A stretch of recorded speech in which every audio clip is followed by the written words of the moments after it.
Hello बच्चों, कैसे हो आप सभी। आई होप आप सभी ठीक होंगे। बच्चों, आज हम फोटोसिंथेसिस के बारे में पढ़ेंगे। मैकेनिज्म ऑफ फोटोसिंथेसिस, ठीक है, इसके बारे में पढ़ेंगे। फिर पढ़ेंगे हम ज़ीरोफाइट्स के बारे में, और हम ह्यूमन डाइजेस्टिव सिस्टम के बारे में भी पढ़ेंगे। साथ साथ में अमीबा एंड पैरामीशियम जो कि होलोजोइक न्यूट्रिशन में आते हैं, उसके बारे में भी पढ़ेंगे। ठीक है, तो सबसे पहले हम स्टार्ट करेंगे मैकेनिज्म ऑफ फोटोसिंथेसिस से। Absorption of light energy by chlorophyll. सबसे पहले तो आपको पता है कि फोटोसिंथेसिस की प्रोसेस के लिए सबसे ज़रूरी क्या है। ठीक है, तो सबसे ज़रूरी होता है हमारे पास क्लोरोफिल। क्लोरोफिल एक पिगमेंट है जो कि लीव्स में प्रेजेंट होता है। Green pigment present in chloroplast. Chloroplast में ये प्रेजेंट होगा आपका क्लोरोफिल। ठीक है, और जो आपका क्लोरोफिल होता है वो एक ग्रीन कलर का पिगमेंट है। ठीक है, जो कि फोटोसिंथेसिस की प्रोसेस होती है उसमें एक इम्पॉर्टेंट रोल प्ले करता है। नेक्स्ट है conversion of light energy to chemical energy in the form of ATP and splitting of water molecules into hydrogen and oxygen. ये क्या करता है, ये आपकी लाइट एनर्जी जो कि सनलाइट से मिलती है उसको केमिकल एनर्जी में कन्वर्ट करता है, और जो आपके वाटर के मॉलिक्यूल होते हैं उनको टुकड़ों में तोड़ता है और बनाता है आपका हाइड्रोजन प्लस ऑक्सीजन। इसमें जो है वो reduction of carbon dioxide to carbohydrates होता है। अगर आपसे पूछा जाए कि what is the site of the photosynthesis, तो आप बोलोगे in green plants and in the mesophyll cells. और जो आपकी मेसोफिल सेल्स होती हैं वो भी फर्दर डिवाइडेड है 2 टाइप्स में। ठीक है, जिनको हम आगे देखेंगे। एक होती है आपकी पैलिसेड मेसोफिल सेल्स एंड दूसरी होती है स्पॉन्जी मेसोफिल सेल्स। आपके प्लांट्स जो होते हैं वो कार्बन डाइऑक्साइड एनवायरमेंट से लेते हैं, एंड जो वाटर होता है वो लेते हैं आपके सॉइल से थ्रू रूट्स। ठीक है, जो आपके प्लांट्स होते हैं उनमें ग्लूकोज जो है वो स्टार्च के फॉर्म में स्टोर होता है, और आपके जो एनिमल्स हैं जैसे कि हम में जो है ग्लूकोज वो ग्लाइकोजन की फॉर्म में प्रेजेंट होता है। ठीक है, मतलब कि स्टोर होता है। ठीक है, इन शॉर्ट कि आपकी जो क्लोरोफिल है वो इम्पॉर्टेंट पिगमेंट है आपकी फोटोसिंथेसिस प्रक्रिया का। ठीक है, और जो कार्बन डाइऑक्साइड है प्लांट्स एनवायरनमेंट से लेंगे, और आपका जो वाटर है वो सॉइल से लेंगे through roots. In plants glucose is store in the form of starch, and in animals the glucose stores in the form of glycogen. और next site of photosynthesis in green plants is mesophyll cells. अब हम next slide पे चलेंगे। ये आपका diagram जहाँ पे कि आप मेसोफिल सेल्स को देख सकते हो। ठीक है, इसमें मैंने बोला था कि आपकी जो मेसोफिल सेल्स होती हैं वो 2 टाइप्स की होती हैं। फर्स्ट टाइप है आपके पास palisade mesophyll cells and second one is spongy mesophyll cells. आप देख सकते हो कि पैलिसेड और स्पॉन्जी सेल्स में क्या फ़र्क है। पैलिसेड जो होती हैं वो सिलेंड्रिकल होती हैं। ठीक है, मतलब कि शेप में सिलेंड्रिकल इन शेप, एंड आपकी जो स्पॉन्जी मेसोफिल सेल्स होती हैं वो आपकी मतलब कि राउंड होती हैं। ठीक है, ये इनमें डिफरेंस है। और जो आपकी जो आपका क्लोरोफिल पिगमेंट है वो इनमें जो है वो सबसे ज़्यादा प्रेजेंट होता है। ठीक है, नेक्स्ट स्टोमेटा। स्टोमेटा आपको पता है कि ये क्या होते हैं। ये तो जो स्टोमेटा होते हैं वो लीव्स के ऊपर प्रेजेंट होते हैं, प्लांट लीव्स के ऊपर प्रेजेंट होते हैं, और बहुत ही टिनी पोज होते हैं। ठीक है, टिनी पोज होते हैं मतलब कि माइक्रोस्कोपिक पोज। ठीक है, बहुत ही छोटे। स्टोमेटा आर टिनी और microscopic pores like structure present on surface of leaves. What is the role of stomata? आपके स्टोमेटा का रोल होता है exchange of gases and transpiration. Opening and closing of stomata. जब भी वाटर जो है वो आपकी सेल में एंटर करेगा तब आपके जो गार्ड सेल्स होंगे वो स्वेल अप होना स्टार्ट हो जाएंगे। The cells of these cells are thinner on the outside and thicker inside. अंदर से थिक हो जाएंगे और बाहर वाली साइड से जो है ये थिन होते हैं। Entry of the water cause them to bulge out creating gap and stomata open. ठीक है, जैसे ही ये स्वेलअप होना स्टार्ट हो जाएंगे तो इसमें जो है वो गैप आना भी स्टार्ट हो जाएगा, जिसकी वजह से है जो आपका स्टोमेटा होता है वो ओपन हो जाएंगे। When water is lost stomata gets closed. जब भी आपका जो वाटर है वो उसमें से चला जाएगा तो जो आपके स्टोमेटा है वो फिर से बंद हो जाएंगे। यही है आपका opening and closing of stomata. और आपको रोल पता लग गया कि इसका जो आपके स्टोमेटा होते हैं, जो आपकी लीव्स में छोटे छोटे पोर्स होते हैं, उनका क्या रोल होता है। उनका रोल होता है कि exchange of gases and transpiration. ये आपके ओपन एंड क्लोज्ड स्टोमेटा हैं। ठीक है, देखो जब भी आपके स्टोमेटा के अंदर पानी जाएगा और जो आपके गार्ड सेल्स हैं, ठीक है, ये स्वेलअप हो जाएंगी तो ये है ओपन हो जाएंगे। ठीक है, इनके बीच में जो है वो गैप आ जाएगा, जिसकी वजह से आपके स्टोमेटा ओपन हो जाएंगे। ओके, अब यहाँ पे आप देख सकते हो गार्ड सेल्स कैसी हैं, किस शेप की हैं। ठीक है, कितनी शेप लग रही है आपको इनकी। ठीक है, ये आपकी आ गई गार्ड सेल्स। इनमें पानी आएगा और ये स्वेलअप हो जाएंगी, बीच में गैप बनेगा और आपके स्टोमेटा ओपन होंगे। और जब ये पानी बाहर आ जाएगा तो आपके जो स्टोमेटा है वो बंद हो जाएंगे, तो हम बोलेंगे स्टोमेटा क्लोज्ड। ओके, ये आपका डायग्राम है स्टोमेटा का, जिसमें कि आप ओपन एंड क्लोज दोनों को देख सकते हो। Next, photosynthesis in desert plants. Desert plants मतलब कि जहाँ पे पानी कम होगा। ठीक है, in desert plants the stomata are open at night. कब आपके स्टोमेटा ओपन होंगे? वहाँ पे आपके स्टोमेटा जो है वो रात को ओपन होंगे, क्योंकि अगर वो दिन में ओपन होंगे तो आपके जो प्लांट है वो पूरा का पूरा सूख जाएगा, उसकी जो ट्रांसपीरेशन है वो एकदम से हो जाएगी, आपका पानी प्लांट का ख़त्म हो जाएगा। ठीक है, they take in CO2 at night. वो क्या करते हैं, CO2 को रात में ले लेते हैं और उसको जो है वो इंटरमीडिएट प्रोडक्ट के तौर पर स्टोर करके रखते हैं। ठीक है, और उस इंटरमीडिएट प्रोडक्ट को हम बोलते हैं मैलिक एसिड, और उसका यूज़ वो जो है वो दिन में करते हैं। किसके लिए? फोटोसिंथेसिस की प्रोसेस के लिए, जबकि आपके स्टोमेटा जो हैं वो क्लोज्ड होंगे। ठीक है, दिन में क्लोज क्यों होंगे? क्योंकि ट्रांसपीरेशन से बचना है। ठीक है, उसमें जो प्लांट में जो है वो वाटर का लॉस ना हो सके, इसकी वजह से जो है वो दिन में जो आपके स्टोमेटा है वो क्लोज रहते हैं। CO2 वो रात को ही ले लेगा प्लांट, ठीक है, और स्टोर करेगा इंटरमीडिएट प्रोडक्ट के तौर पर, और उस इंटरमीडिएट प्रोडक्ट का नाम होगा आपका मैलिक एसिड। समझाया आपको? नेक्स्ट है, everything else is the same except the fact they have chlorophyll in their stem. बाकी सब तो ठीक है, लेकिन जो आपके डेजर्ट प्लांट्स होते हैं उनमें जो क्लोरोफिल है वो कहाँ पे प्रेजेंट होता है? वो स्टेम में प्रेजेंट होता है। ऐसे जो दूसरे प्लांट्स होते हैं हमारे, वहाँ पे क्लोरोफिल आपका कहाँ प्रेजेंट होगा? क्लोरोफिल प्रेजेंट होगा आपकी लीव्स की मेसोफिल सेल्स में। ठीक है, और जो आपके डेजर्ट प्लांट है उनमें कहाँ होगा? उनमें होगा आपके स्टेम्स में प्रेजेंट। ठीक है, डेजर्ट प्लांट्स को हम क्या बोलते हैं? ज़ीरोफाइट्स बोलते हैं। और जो आपके ज़ीरोफाइट्स प्लांट होते हैं, ज़ीरोफाइट्स होते हैं, उनकी जो लीव्स होती हैं वो मॉडिफाई हो चुकी होती हैं स्पाइन्स में।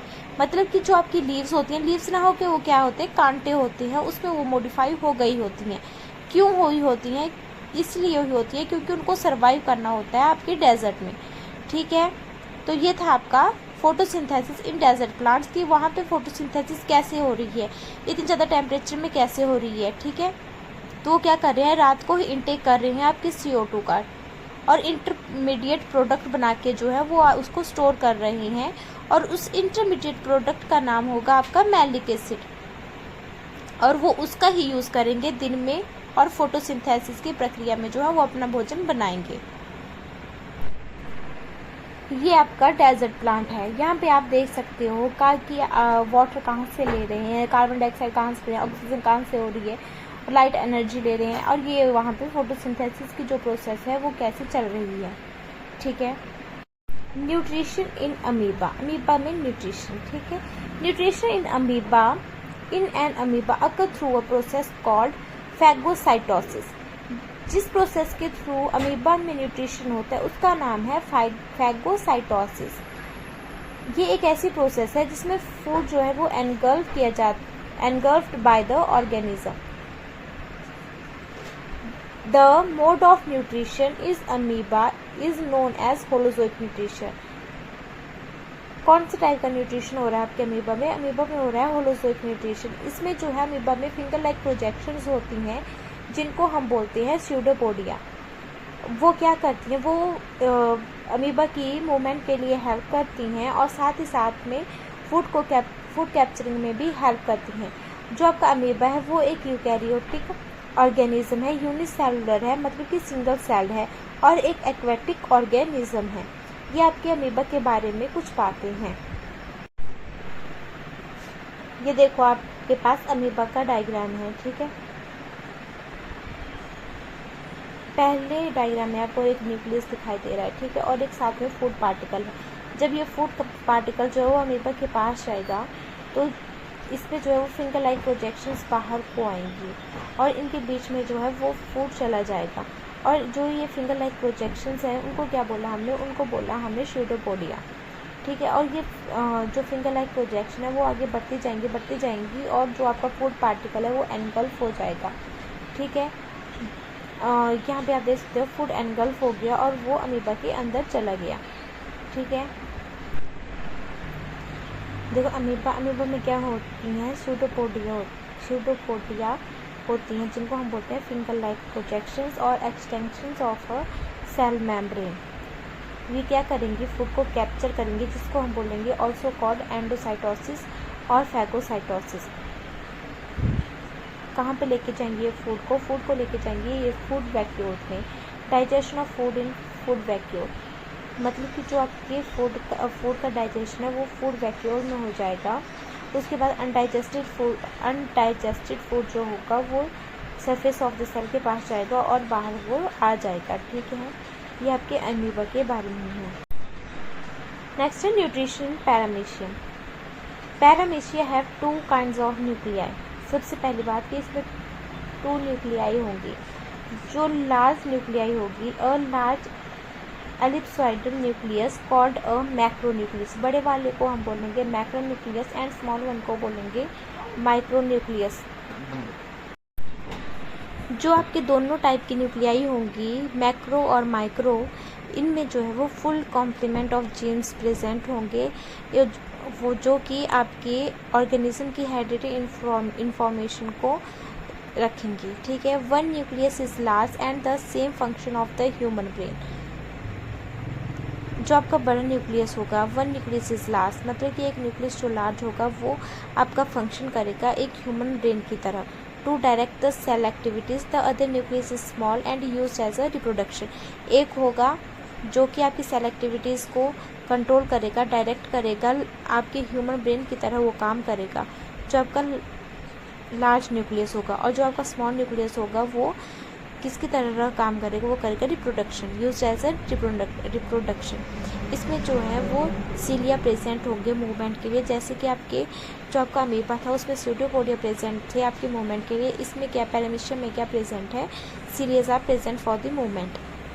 जो आपका पैरामीशियम है वो एक एक्वेटिक ऑर्गेनिज्म है, एक यूकैरियोटिक ऑर्गेनिज्म है, सिंगल सेल्ड है, एंड इसमें जो है वो आपकी 2 न्यूक्लियाई जो है प्रेजेंट होंगी और इसमें भी जो है वो होलोजोइक न्यूट्रिशन जो है वो प्रेजेंट होगा।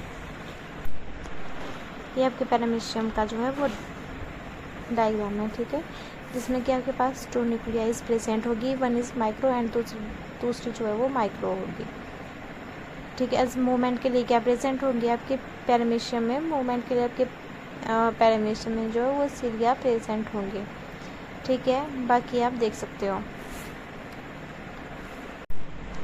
Holozoic nutrition.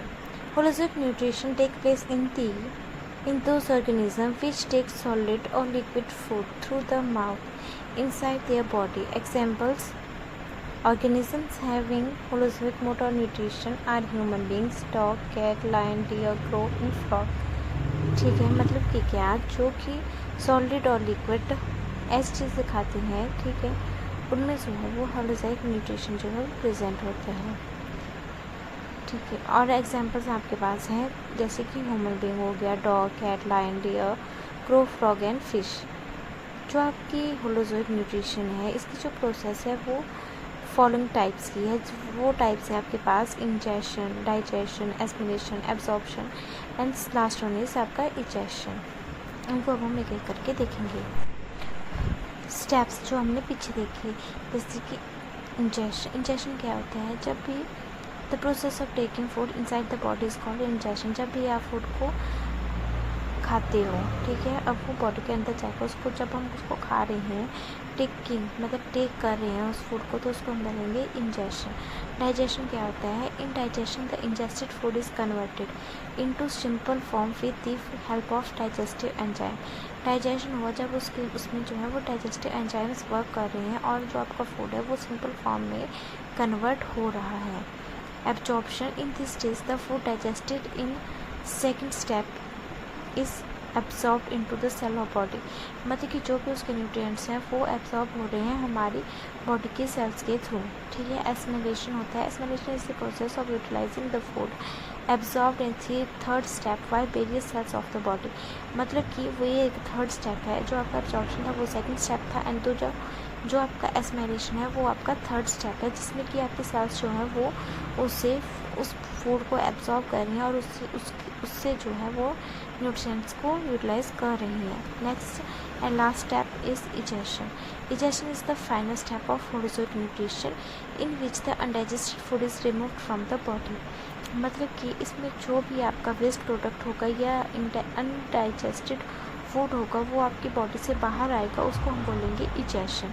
तो आपके पास कितने स्टेप्स आ गए, आपके पास होलोजोइक न्यूट्रिशन के आपके पास 5 स्टेप्स आ गए। फर्स्ट वन इज़ इंजेशन, जब आप फूड को इनटेक कर रहे हो। उसके बाद डाइजेशन, जब आपके फूड जो है वो कन्वर्ट हो रहा है सिंपल फॉर्म में, बट किसकी हेल्प के थ्रू, डाइजेस्टिव एंजाइम्स की हेल्प के साथ, ठीक है। नेक्स्ट है एब्जॉर्प्शन, ये आपका सेकंड स्टेप है, जिसमें कि आपकी जो फूड आप खा रहे हो वो एब्जॉर्ब हो रहा है आपकी बॉडी के सेल्स, ठीक है। उसके बाद है एस्माइलेशन, ये आपका थर्ड स्टेप है, ठीक है, जिसमें कि आपका जो खाया हुआ फूड है उसके जो न्यूट्रिएंट्स है वो बॉडी में अच्छे से यूटिलाइज हो रहे हैं। एंड नेक्स्ट स्टेप और लास्ट स्टेप इज़ इजेशन, जब जो है वो आपका अनडाइजेस्टेड फूड या वेस्ट प्रोडक्ट जो है वो बॉडी के बाहर आएगा, उसको हम बोलेंगे इजेशन। ये स्टेप्स जो हैं वो आपके होलोजोइक न्यूट्रिशन के स्टेप्स हैं। ये हमारे कुछ टॉपिक थे जो हमने आज पढ़े, ठीक है, जिसमें हमने फोटोसिंथेसिस के बारे में पढ़ा, ठीक है, होलोजोइक न्यूट्रिशन के बारे में पढ़ा, अमीबा एंड पैरामीशियम के बारे में भी पढ़ा। आई होप आपको समझ में आया होगा। अगर आपको वीडियो अच्छी लगी होगी तो लाइक, कमेंट एंड सब्सक्राइब करिएगा। Thank you.